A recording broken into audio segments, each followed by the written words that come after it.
It started on a night when the moon was obscured by a blanket of thick clouds, casting the world into an almost unnatural darkness.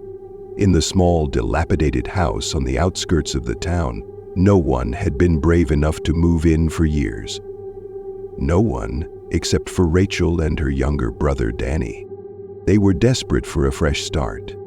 Rachel had heard the rumors about the house, strange noises in the night, the feeling of being watched, whispers that came from the walls.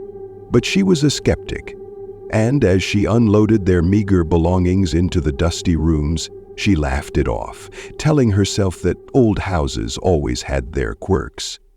But as night fell and the wind began to howl through the broken windows, she felt something shift in the air. The house wasn't empty. It was as though something had awakened the moment they stepped inside. "Danny, could you please stop playing with that damn clock?" Rachel called out, her voice tight with irritation as she glanced over at the old grandfather clock in the corner of the room.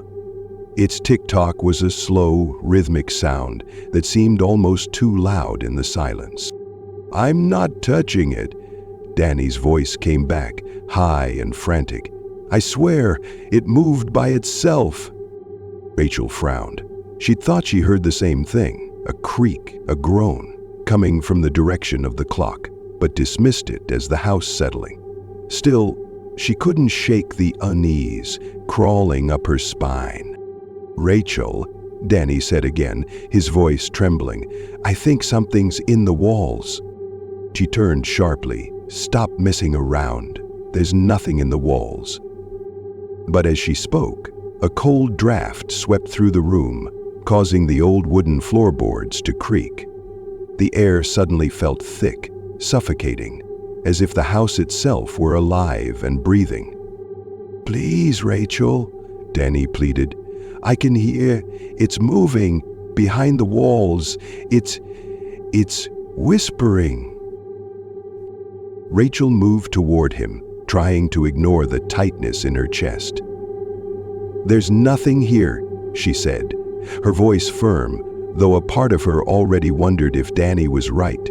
She could feel something watching her. She could feel it from every corner of the room.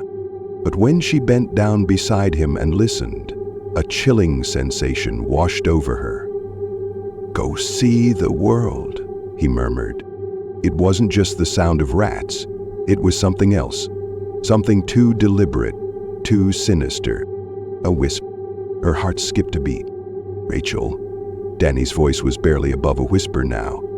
"It's asking for help." "Again," Hirsch said, continued to beat with his fingers. He stood up abruptly, her pulse quickening. The air seemed to freeze around her. Was it the wind, the house creaking, or was it something else? Suddenly, a loud bang came from the direction of the hallway, followed by the unmistakable sound of scraping, like nails against wood. Rachel whipped around to face the hallway. The dim light from the old lamp flickered and sputtered, casting long, warped shadows that seemed to stretch and move on their own. "Danny, stay here. Don't move," she ordered, though she was terrified herself. Her voice was shaky, her breath shallow. She moved toward the hallway, and as she passed the mirror on the wall, she caught a glimpse of something. A figure, standing in the reflection behind her. Her breath caught in her throat. "Oh!" She spun around, but there was nothing there, just darkness.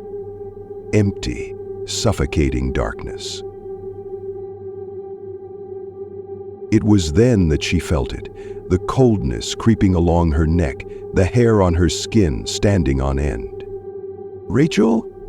Danny's voice echoed down the hallway, but it was warped, different, distorted. She felt a sharp, icy pain shoot through her chest. Something was wrong. The house was alive. It wasn't just old and haunted. It was hungry. Is she?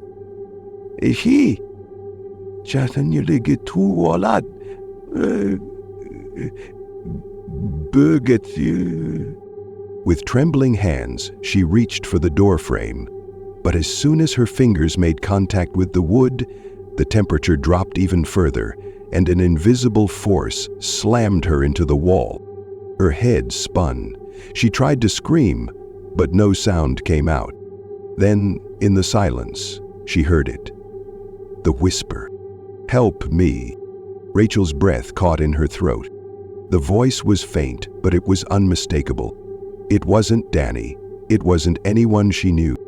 The voice was coming from inside the walls. Rachel's heart was pounding in her chest, and every instinct told her to run, to grab Danny and leave. But she couldn't move, not with that whisper still echoing in her mind. "Help me." It was the kind of voice that seemed to wrap itself around your soul, pulling you in, making you believe that you were the one who needed to help. But what if it wasn't a voice asking for help at all? What if it was something else, something more sinister, something trying to trap them here? Rachel's breath came in sharp gasps as she slowly pulled herself away from the wall. Her fingers were numb from the cold, and she could feel a faint electric tingle in the air, as though the house itself was alive, watching her, waiting for her next move. The whispering grew louder, sharper, as if the voice had found her, was calling to her directly from the walls. It sounded like it was right next to her ear, but when she turned, there was no one there. The hallway was empty, save for the flickering light and the deep shadows that seemed to stretch and writhe with a life of their own. She stumbled back, her heart racing. The feeling of being watched intensified, like something was pressing in on her from all sides. But as she tried to shake the panic from her chest, another noise caught her attention. Danny's voice. "Rachel!" cried Danny, screamed from behind her, his voice full of terror. "Don't listen to it! Don't go in there!" Rachel whirled around, her blood running cold. Danny was standing at the edge of the living room, his face pale and trembling, eyes wide with fear. "Please, Rachel, come back, it's not safe." But Rachel couldn't move. Her body was frozen, rooted to the spot. She could hear the scraping again, the sound of something scratching against the walls, growing louder and louder until it felt like the very foundation of the house was vibrating with it. Then, a voice, this time from behind her, guttural and deep, as if it were coming from the very depths of the earth. It didn't whisper, it roared. "Get out, or I will take you." The air went thick, as though the house itself had sucked all the oxygen out of the room. Rachel's knees buckled, and she collapsed to the floor, her breath coming in ragged gasps. The world around her seemed to close in, the shadows creeping closer, suffocating her. "Rachel!" Danny shouted again, his voice breaking through her panic. She forced herself to look at him, and for a moment their eyes met, his filled with fear, hers filled with confusion and dread. "What is this?" Rachel gasped. The walls were shaking now, as though something were pounding from the inside, trying to break through. Her heart raced, and a sickening thought began to crawl through her mind. What if we're not alone? What if the house has something inside it? But before she could voice her fear, Danny's voice grew even more frantic. "Rachel, the mirror, it's..." Suddenly the room went silent. The scraping stopped. The whispering faded into nothingness. Everything froze in that unnatural silence, except for the steady beat of her own pulse, echoing in her ears. "Danny?" she called out, her voice hoarse. She slowly turned toward the mirror hanging in the hallway, the one she had glanced at earlier. She didn't know why, but something about it felt wrong. The shadows seemed deeper around it. The reflection, had it always been that way? Her stomach twisted as she stared at it, at the faintest outline of a figure standing behind her. It was her, but not her. Rachel gasped, stepping back, her breath caught in her throat. The figure in the mirror was still. It was wearing the same clothes she had been wearing when she arrived, But there was something else about it. Its eyes were empty, hollow, as though something had drained all the life from them. The air grew colder, colder still, and Rachel could feel a pressure in her chest, like invisible hands pressing down on her ribs.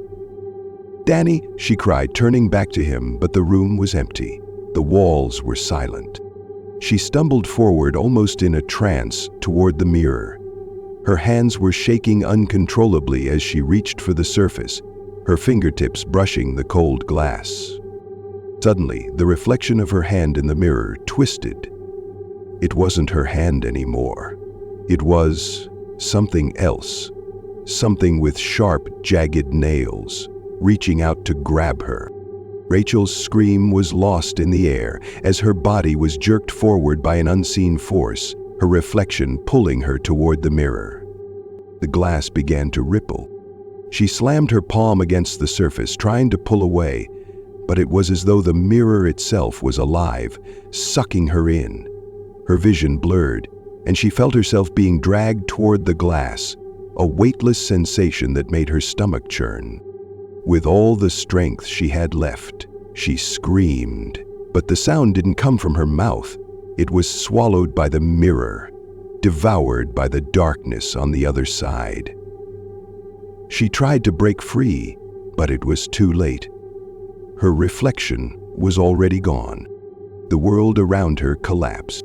Rachel felt as though she were falling, as though the floor beneath her had given way, and she was plummeting into the unknown. Her chest was tight, her mind spiraling into darkness. The walls around her twisted, shifting, as though they were alive, warping in impossible ways. And then she heard it, the whisper. But this time, it wasn't just one voice. It was a chorus, dozens of voices, all speaking at once, all pleading with her, begging her to listen. "Help us," the voices wailed. "Please, help us." Rachel's heart pounded in her chest, and she struggled to focus, to make sense of what was happening. Was this a dream? Was this her mind breaking under the pressure of the house? But when she tried to move, she found she couldn't. She was rooted to the spot, the walls closing in on her, the air so thick and heavy it felt like she was drowning. And then she heard it. A low, guttural growl came from behind her. Rachel froze, her blood turning to ice as she slowly turned around. The room was pitch black, but she could make out a shape moving in the darkness, a hulking figure, its body twisted and broken, like something that had been warped by pain. It moved slowly, crawling toward her on hands and knees. She could hear its breath, shallow, labored. And then, the growl again. "Get out," it rasped, "or you will be mine." And in that moment, Rachel knew the house was not haunted by ghosts. It was alive, and it wanted them. End quote.